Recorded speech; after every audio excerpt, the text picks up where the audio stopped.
Hey, what's up guys? It's Keto, and today we're going to be doing another Fixing Naruto-Arena's Worst Characters. And this video, it's going to be the one and only, the Sand Village Kunoichi with the Steam style. Or is it the Steam style? I think it's the Steam style. Pakura. So, let's do this. She was always one of those characters that I thought had a lot of potential to be just awesome, and then they just, gave her a pretty messed up design, and I'll tell you how that's messed up just now. So, what's wrong with her? She basically has zero skill flow. Now, she does have her bloodline skill that flows with her 2 bloodline skill, but I'm hard-pressed to call that flowing. You want the whole kit to flow together as one seamless object. So that's what we're going to do. She was designed years ago, obviously, and so just because of that, she needs help. She is super generic. I mean, there's nothing unique about her that makes her Pakura, that makes her who she is. There's nothing that you can think and go, oh, she's different because of other characters because of this.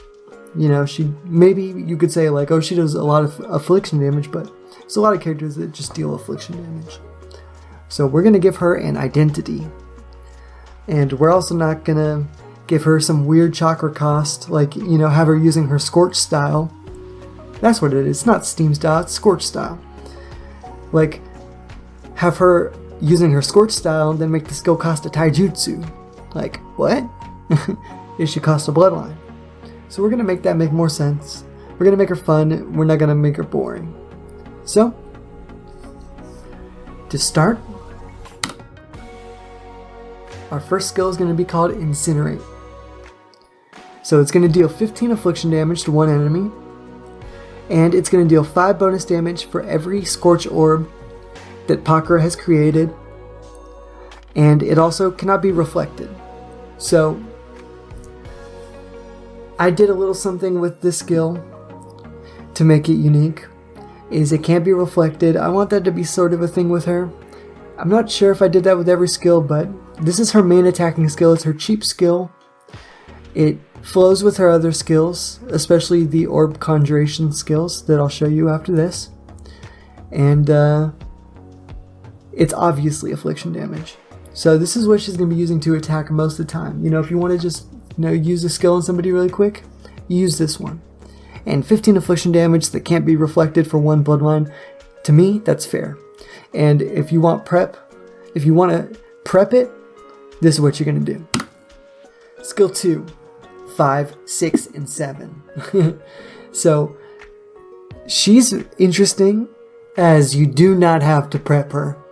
But, if you want to, you can make yourself a hell of a lot stronger. And not only that, but you can get a reward at the very end. If you prep her 4 times, it turns into a super skill. And I'll show you that later. But let me tell you how these operate. Because she, I think, is going to be the first affliction damage dealer in the game that has self-healing. And that's super unique.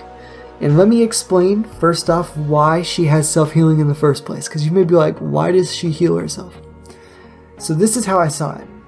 When she has her orbs around her, they don't hurt her.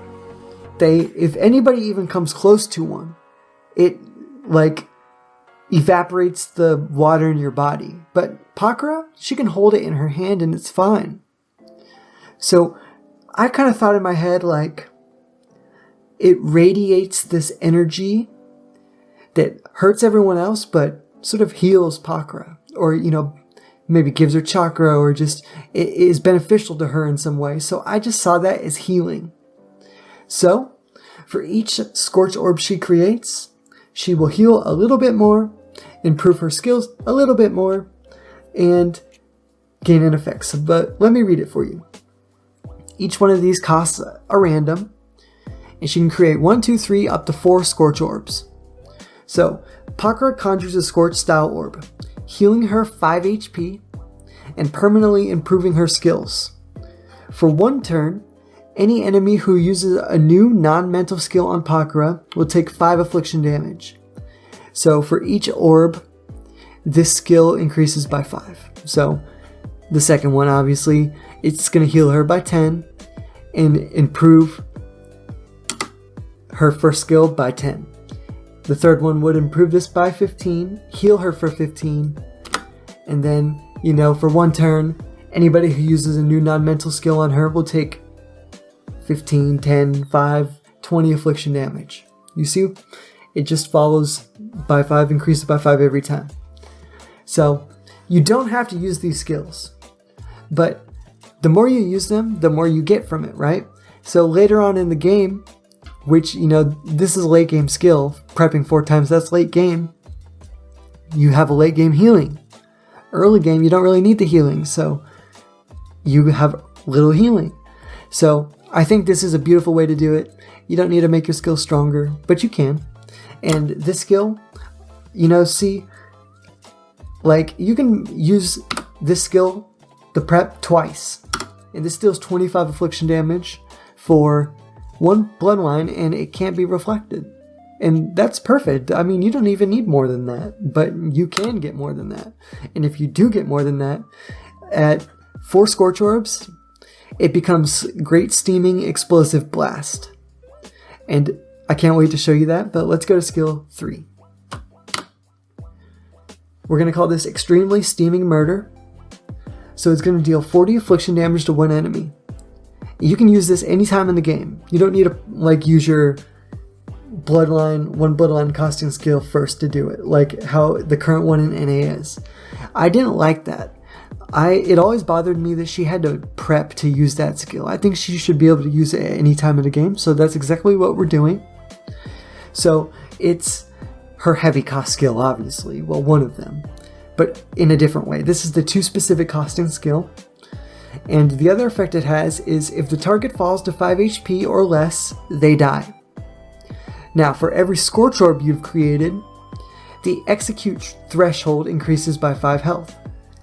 And it also can't be reflected, so okay, I think that's a running thing I have with this character. So, for instance, if you've created 1 Scorch Orb, if their health falls to 10 HP or below, they die. If you've created 2 Scorch Orbs, if their health falls to 15 HP or below, they die. If you've created 3, 20, if you've created 4, 25. See how it works? Okay. So it doesn't deal more damage the more Scorch Orbs you create. However, it will execute them sooner. So this always only deals 40 affliction, but the execute is where, its strength comes, and the Scorch Orbs not increase its damage, but increases the execute threshold, which I thought was a fairly balanced and unique way to do that. So, I think because of this skill healing her, just because I thought that if she has her Scorch Orbs, around her, it heals her.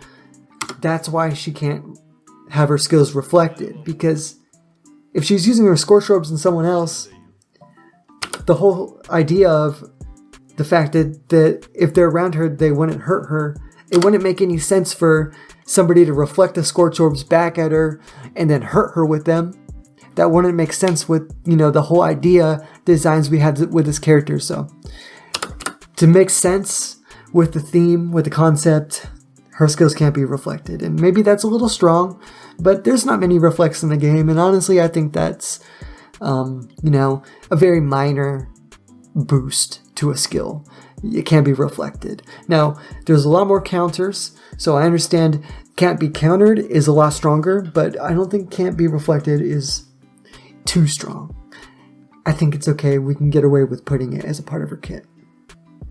Okay, so skill 4, just a regular invuln, just a block, classic invuln, nothing special here.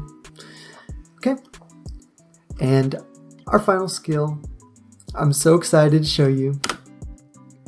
Great Steaming Explosive Blast. So this is our heavy costing skill in a different way than the other one. So this is our 1 bloodline and 2 random costing skill. You don't see many skills that cost that. So this is your reward for prepping 4 times. It's consistent with the concept. It's also exactly like the prep, and it follows the same idea that the preps go with. So when you get 4 Scorch Orbs, it heals you for 20. For 1 turn, if enemies use a new skill on you, they'll take 20 damage. So this is how this skill works. This deals 25 affliction damage to all enemies, heals Pakura for 25 HP, and for 1 turn, any enemy who uses a new non-mental skill on Pakura will take 25 affliction damage. Now that's strong, isn't it? It's a great skill, and I think it is totally worth prepping 4 times for. I love it so much. I think it adds so much to her kit, adds so much to her, just the flavor of this moveset. It's so fun. And, yeah. If you can't tell, I'm a big fan of this character. So, in conclusion, this is our Pakura. I hope you guys are a fan of it. I hope you guys like it. I absolutely would love to see this in game. Oh my god, I would be so happy. This character seems like so much fun to play. Okay. Thanks for watching, guys. It's been breezy. Please give me a comment, like, and subscribe. Hit the bell notification because I'm going to be uploading more videos like this. And Road to Kage 2, Episode 2 is coming soon. So, probably tonight or tomorrow, but we'll see. Oh, and also a new PB where I get my ass kicked twice. So if you guys want to see that, I don't know why you would, but if you want to, I'm going to upload that soon too. So, thanks for watching, guys. Peace. Bye.